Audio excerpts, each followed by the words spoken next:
asawa ni Freddy Aguilar na si Joby Albao ay hindi pinalagpas ang komento ng isang netizen patungkol umano na inaantay na lang niya itong matsugi o mamatay si Freddy Aguilar, na sinabi pa dito sa post na umano'y 3-in-1 itong si Joby Albao.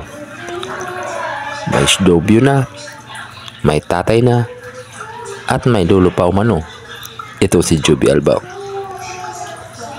Matatandaan natin na ito si Joby Albao ay 16 years old pa lamang noong 2013 nang mapahayag na sila ay magkarelasyon ni Freddy Aguilar. Nanoy 60 years old na rin ang isang OPM icon na si Freddy.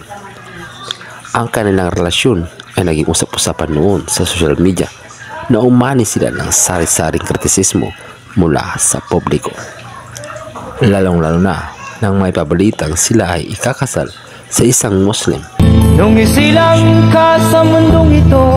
May mga nagsasabing pinasok at tinanggap lamang umano ni Freddy Aguilar ang reliyong Islam upang may pakasal ito sa 16 niyang kasintahan na si Joby Albao, at sila ay may 44 years old gap. Nakapanayang pa noon si Joby Albao kung ano ang dahilan kung bakit umano siya pumayag na may kasal kay Freddy Aguilar, na kung saan ito ay senior citizen na.